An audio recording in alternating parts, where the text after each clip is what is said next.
Francisco, continuamos neste jogo do empurra de quem é a culpa da crise política? Continuamos. Parece-me óbvio que, enfim, se José Sócrates ainda na última semana disse ao Presidente da República que compete ao Governo governar e ao Presidente presidir, a verdade é que compete à oposição fazer oposição ao Governo governar. Aplica-se também no Parlamento a mesma regra que este Governo quer aplicar nas relações com o Presidente da República. Ora, ao Teixeira dos Santos, ao dizer que tem faltado sentido de responsabilidade ao PSD, eu creio que ele faltou inicialmente a este Governo quando decidiu não consertar dentro de portas aquilo que consertou fora de portas, sendo este um governo minoritário.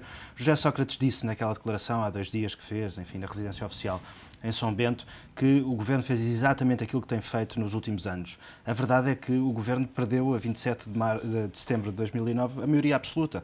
Deixou de estar absolutamente sozinho e depender apenas de si na aprovação deste tipo de medidas. Portanto, deveria claramente ter-se consertado ainda para mais. E aqui eu creio que Mário Soares também tocou. Este artigo de Mário Soares eu creio que é um artigo marcante.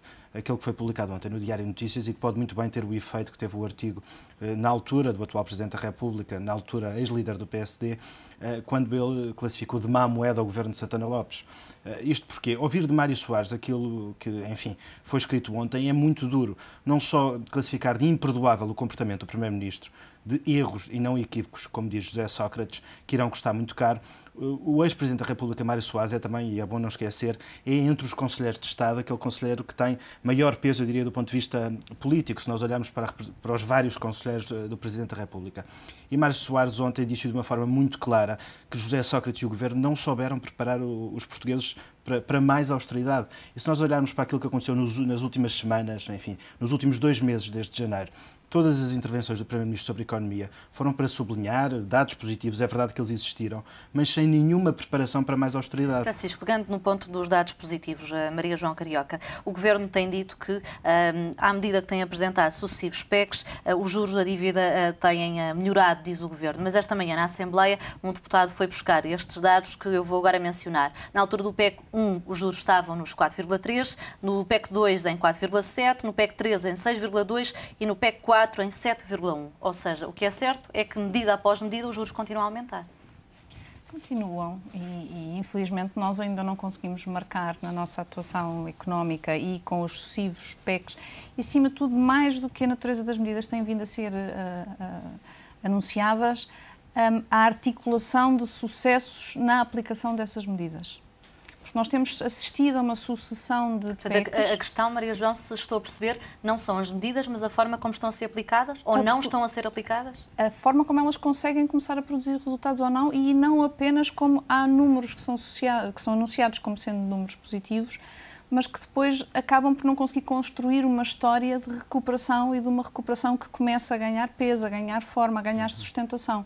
Nós o que temos vindo a assistir, e todos nós vivemos nessa incerteza, por assim dizer, é efetivamente um percurso das taxas de juros que eu acho que é inegável, quer dizer, assumirmos que estamos aqui a fazer um percurso positivo nas taxas de juros e na capacidade de financiamento. Hoje pagámos 4,331 numa emissão a 1 ano, de muito curto prazo. E estamos muito próximos, eu acho que estamos assustadoramente próximos dos 8%, enfim, uma vez mais não havendo aqui nenhuma fasquia mágica entre os 7% e os 8%, mas estarmos a financiar a 8% é assustador e temos visto este percurso. O simples facto da atenção que é dada todas as semanas a todas as emissões que são feitas diz-nos que não há tranquilidade. Portanto, este saltitar entre um discurso otimista com números aos quais se dá um cariz otimista, mas depois às vezes questionados numa segunda derivada mostram que afinal, enfim, eu creio que solidez, o crescimento de 2010, o número sobre o crescimento de 2010, eu acho que foi o número paradigma, porque claramente é verdade que crescemos o dobro do previsto, mas o próprio Governador do Banco de Portugal confirmou que entramos em recessão. O discurso otimista está a cair, Francisco, e o discurso está a cair, enfim, mas é bom não esquecer que nós há 2 meses, quando o Governador do Banco de Portugal, aqui ao Económico TV, disse que o país tinha entrado em recessão, nós assistimos a Basílio Horta, Guilherme de Oliveira Martins, enfim, estamos a falar da pessoa responsável pela fiscalização, pelo Presidente do Tribunal de Contas, enfim, de uma série de dados muito relevantes para a execução orçamental. Estamos também a falar da personalidade que tem, enfim, a tarefa de vender o país lá fora. A verdade é que eles acabaram por atacar o mensageiro e não questionar a mensagem. Com o FMI as medidas de austeridade vão ser ainda piores, como diz o Governo? Para mim não é de todo líquido. Para mim isto não é de todo claro e eu sei que estamos politicamente a assistir a um discurso muito marcado de se houver intervenção externa, essa intervenção vai ser muito pior do que quer que seja. é o nós ou o caos, literalmente. Para mim isso isto não é de todo claro. O percurso que Portugal tem que fazer é um percurso que vai ser complicado, difícil em qualquer caso. Não é de todo claro que o retirarmos-nos do mercado, retirarmos desta pressão constante, conseguirmos uma fonte sustentada de financiamento que nos permita fazer o percurso de recuperação económica que temos para fazer, não seja um benefício grande para a economia.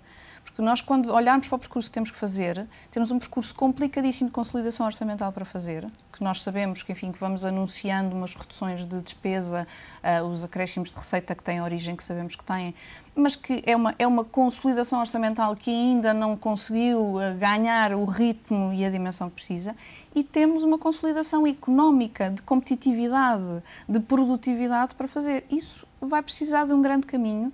E o estarmos respaldados ao nível da nossa capacidade de financiamento, para mim não é de todo claro que seja pior do que estarmos sucessivamente a conviver com uma iminência de termos ou custos totalmente insuportáveis ou uma incapacidade de acesso aos mercados. Durante algum tempo, ao início desta semana, chegou a haver a especulação de que Portugal poderia recorrer a uma ajuda mais ligeira, que a tal flexibilização do fundo poderia não ter o FMI. Mas depois das declarações da ministra Christine Lagarde, mesmo até o próprio governo já admitiu que a ajuda externa terá sempre o FMI.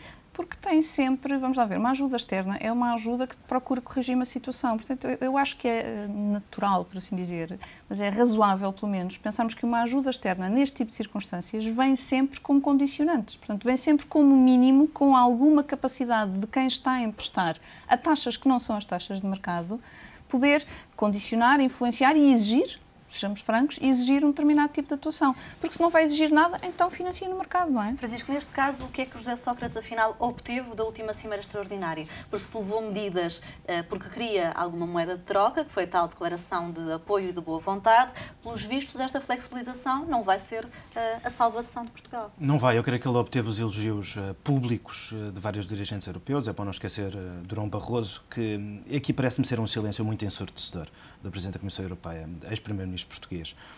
Ele deu uma entrevista à BBC há 3 semanas a dizer que estava tudo preparado para resgatar Portugal e desde então não lhe ouvimos nenhuma declaração, apesar de, do ponto de vista político interno, enfim, o país estar num beco sem saída. José Sócrates obteve na última cimeira esses elogios, mas a verdade é que acabou por sobressair aquele que foi um erro, eu creio que crasso por parte deste governo, ao diabolizar o Fundo Monetário Internacional. Achas que a ajuda já está traçada, já está delineada? Veremos, enfim, pelas palavras do governo, sim, tendo em conta que o Programa de Estabilidade e Crescimento não será aprovado, eu creio que sim, mas se nós olharmos mesmo para a ajuda europeia, ela não poderá deixar de contar com o FMI, portanto, foi um erro estratégico crasso a diabolização do FMI.